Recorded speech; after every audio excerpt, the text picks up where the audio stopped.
Medieval knights poured fortunes into plate armor, convinced they'd bought near-invulnerability mobile fortresses with plumes. Then a simple savage counterargument arrived in iron and ashwood, the warhammer. It didn't need to slice. It only needed to move energy. One clean swing, and the most expensive helmet on Earth behaved like a dinner bell, and sometimes like a coffin lid. Armor makers kept polishing, hammermen kept aiming, physics picked its favorite. In this sixth installment, we crack open 10 battlefield truths behind two of the most feared weapons of the late Middle Ages, the warhammer and the chain flail. You'll see why concentrated impact turned chivalry into scrap metal, why the flail's chaos terrified even the men wielding it, and how both tools exposed the limits of class, training, and technology. From Agincourt's mud to peasant risings and Hussite wagon forts, these are the elegant, ugly equations that decided who got up and who stayed down. Ready? Mind your fingers. And seriously, mind your skull. The warhammer was born to answer a specific problem. How do you hurt a man you can't cut? Swords skated and glanced on late medieval plate, their edges defeated by curvature, hardness, and clever heat treatment. A hammer ignored all that flourish and asked a simpler question. If you can't get through metal, what happens if you make the metal get through you? Its face flat, ridged, or slightly domed concentrated force into a small footprint, turning the mass of the head and the speed of the arc into a micro-earthquake on contact. That impact didn't have to pierce to be lethal. Helmets are shells, and skulls are shells inside shells. When the outer one dimples, the inner one sloshes. A solid crown hit could buckle a visor, crack rivet lines, and wring a man's ears so hard his knees forgot the script. Even where the plate held, energy still had to go somewhere. It went into the cervical spine, the jaw hinge, the gel of the brain. It's the physics of a car crash performed at arm's length.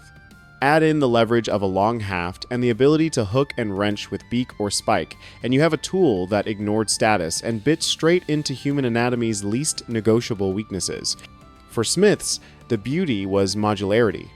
Heads could be compact for one-handed use on horseback, or great and blocky for two-handed work on foot.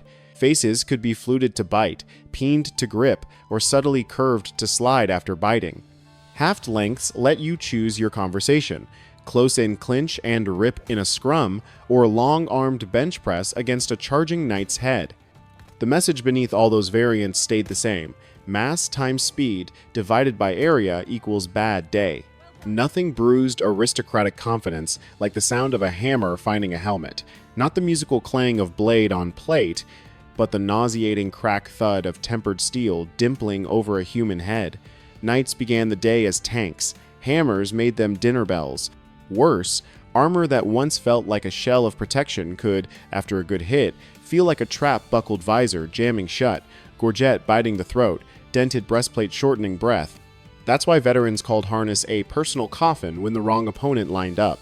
Down in the mud, a fallen knight with a warped gorget and ringing skull becomes a man inside a rattle heavy, slow, blind. The same curves that shed arrows now trapped water and muck. The same hinges that gave miracles of mobility could distorted pinch nerves or lock at the worst angle. On a clean field, a squire might pry you free.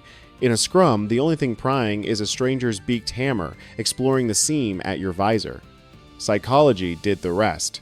The first time a proud man hears his own helm pop under a blow, he learns a new respect for leverage. Whole formations felt it. A line takes one confident step forward, then a hammer rings, a champion drops to a knee, and momentum cools. Armor kept improving proofing marks, better tempering, fluting for stiffness, but the math never left. A well-placed, high-impulse strike could make fine metal behave like foil on bone. Many warhammers were Janus-faced, on one side a hammer face to crush, on the other a pick or beak to punch. The hammer side collapsed plates, broke fingers through gauntlets, and turned pulins, knee cops, into instruments of prayer. Flip your grip or reverse your swing, and the pick went to work searching for the soft logic of gaps. Armpit, groin, visor slit, the thin plates over the foot, the mail at the elbow. Where a mace smears, the beak sows. That duality gave choices mid-swing. If a helmet presented broad and clean, flatten it. If an opponent half-turned, exposing the slope behind the ear, angle the beak and let gravity finish the sentence. The spike's geometry did more than pierce, it levered. A clean lodgment in a pauldron or corselet gave you a handle on a man's entire torso. Snap down, drag forward, and even a champion kisses dirt. Once he's down, the beak works like a tin opener, where the human machine is jointed and thin. The haft joined the argument. Shorthand warhammers lived in the clinch, darting and jabbing like cruel pistons. Long-hafted polehammers turned infantry into equalizers, outranging sword and battle-axe, while keeping enough point control to hunt for seams. Hooks under the head added mischief. Yank a shield down, snag a rein strap, interrupt a draw. Weapons that decide fights rarely do one thing well, the best do two ugly things flawlessly. Agincourt is the lecture hall where all these principles took attendance. French men-at-arms, magnificent in plate, funneled into churned clay between woods, their ranks compressed by terrain and a rain-soaked week. English and Welsh arrows did the early cutting, sowing panic into shoulders. But the real horror arrived when the armored mass bogged and toppled, each man tripping the man who trusted him to stand. There, in knee-deep drag, the warhammer made its sermon. A fallen knight cannot roll nimbly. His joints are gears designed for angles he no longer has. English billmen and hammermen stepped in with short, ugly swings, helmets dimpled, visors stuck half shut, breastplates sang and then groaned. The harness that promised deliverance became a trap with buckles. You didn't need to pierce to kill. You needed to interrupt breath, balance, blood flow, the choreography of a spine. Chroniclers talk about mercy running thin once the crush began, but the physics had already done most of the decision-making. Mud stole leverage from the elite and gifted it to men who could simply stand and swing. The warhammer's democracy was not a metaphor, it was the flattening of a technological hierarchy by terrain, timing, and a head the size of your fist. Unlike a sword, which demands years of footwork, edge alignment, and distance, a hammer asks for fundamentals, stance, timing, and the humility to hit with the head rather than your feelings. That accessibility made it a class breaker. A strong yeoman who'd swung timber all winter could, with a few weeks of drill, become a problem even an earl had to solve with more than a crest.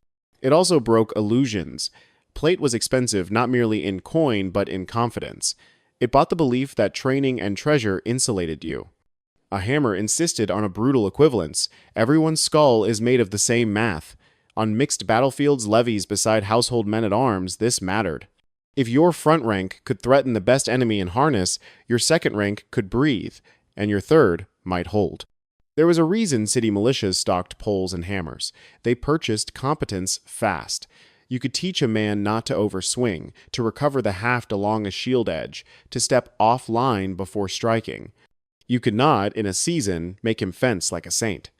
The hammer's simplicity was not stupidity. It was focus, a design that stripped combat down to decisions the body already understood from labor and life. If the warhammer is a crisp sentence, the flail is a scream that sometimes rhymes. A wooden haft, a short chain, and a spiked ball look like a child's drawing of weapon. In practice, the physics get baroque. The head lags, then whips. Momentum stacks, then snaps. The line of travel bends around obstacles like a bad idea that learned to turn corners. It is unpredictable by design, and terrifying even to men who loved it. The flail's selling point is its hinge. That chain decouples the head from the hand, creating a second stage of acceleration that turns modest arm speed into a brutal tip velocity. A shield that defeats a straight-line strike can still be betrayed by the flail's curve. The ball comes late, wraps the rim, and kisses the ear you thought was safe. In tight places, the head searches, slapping along edges until it finds meat. Against cavalry, a rider misjudges range by a foot and learns the difference between wood and iron the hard way. But there's a price. Control. The hinge that breaks defenses also breaks tempo. Miss with a sword and you know where the blade went. Miss with a flail and you may meet your own head a split second later. That's why veterans trained the recover more than the strike, catching the chain on the haft, choking the swing short with a forearm, letting the head bite earth instead of bones that pay your rent. Every flail story carries a cousin who swatted himself. The head lags, a friend steps in, your plan meets his cheek. Or you over-rotate, the chain comes around the edge of your shield, and you teach your nose about entropy. This isn't comedy, it's statistics. In the Crush, lines dissolve, targets move, and the head of your weapon has its own ambitious little life. That's why flails lived in the hands of men who accepted risk for glory, for cause, or because a converted farm tool was what they could afford. The learning curve is steep and not entirely forgiving. Judge the length, judge the lag, and above all, judge when to stop. Successful flail men developed a drummer's discipline: measure inside chaos. They used short pumps for close work and long arcs when space allowed, strangling the chain with the offhand to shorten the leash before the head could wander home. Still, the self-harm reputation stuck because it was earned. Armorers patched as many flail-made dents inside friend lines as outside them. In a way, that danger was part of the aura, a weapon everyone in the room respected, including its owner, especially its owner. Where the flail shines is in negotiations. A straight strike finds a shield and stops. A hinge strike finds the shield and bends. That small change breaks a lot of textbook defenses. A raised heater or round shield that would parry a sword can still deliver your skull to a ball that arrived on a different timetable. In formation fighting, flails reached over the front rank's guard to rattle helmets in the second. Against Pavis's big infantry, shields, flails drummed, testing for breaks in attention, forcing men to keep shields welded to faces while your line closed to spear range. Then there's architecture: castle doorways, palisade gaps, wagon fort openings, places where a man can't commit his whole body, favor heads that go where hands can't. A flail can probe around a door jamb and make the man beyond rethink salary and destiny. In alley fights and ladder tops, that mattered. Defenders learned to rope and catch wrapping a flail's chain with a hooked shaft, wedging the head, pinning it against stone. Attackers learned to stutter swing short choppy arcs that gave most of the surprise with less of the leash. Tactically, the flail didn't replace anything. It complicated everything. Your shield had to respect a second kind of line. Your stance had to adjust. Even if you hated them, one man with a flail in the enemy front rank turned your drills into improv. A flail's chain works like a poor man's gearbox. Your arm begins the arc, inertia delays the head, then the hinge lets stored energy snap into a narrower circle, spiking tip speed at the moment of contact. It's the whip-crack principle in metal. Instrumented tests and reconstructions show that, swing for swing, a flail head can deliver significantly more impulse than a rigid club of equal weight, often on the order of a third again as much, because the last instant of acceleration stacks on top of the original motion. That physics comes with second-order effects. The head, being decoupled, tends to align normal to the surface it strikes, meaning it meets armor more squarely than a misaligned sword edge. Spikes amplify the bite by concentrating pressure into fewer points, turning a glancing contact into a puncture or at least a committed dent. On mail, the effect is uglier than cuts. Rings deform, rivets pop, padding under mail pancakes, bones beneath ring. For the user, the lesson is honest. The flail rewards patience and timing more than brute force. A smaller fighter who understands the hinge can produce a hit disproportionate to body mass, while a bigger man who tries to muscle it spends half the fight yanking his own comet back into orbit.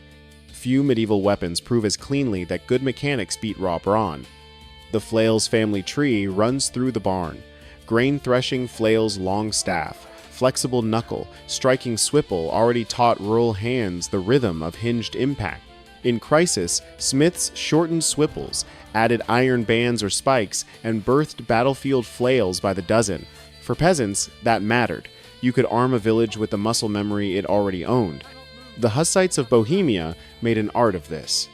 Behind wagon forts bristling with pavises, they fielded mixed formations where pikes broke charges, handguns barked, and flails punished whoever got close enough to think about heroics. Even armored foes learned humility when a spiked head arrived late and sideways through a gap they thought was doctrine-proof. Elsewhere, in risings and city brawls, the flail stood as a symbol as much as a tool. The field turned into a politics lesson you could feel in your teeth. That symbolism stuck. The sword remained the language of titles. The flail became the dialect of people who made bread and, when pressed, broke helmets. And beside both, the Warhammer kept whispering the same short sermon. No matter your crest, mass and leverage do not bend the knee. We've met two minds of medieval violence: the Warhammer's clean, merciless arithmetic, and the Chainflail's dangerous poetry. One collapsed steel into bone without asking permission. The other curved around certainty and punished men for believing straight lines could save them.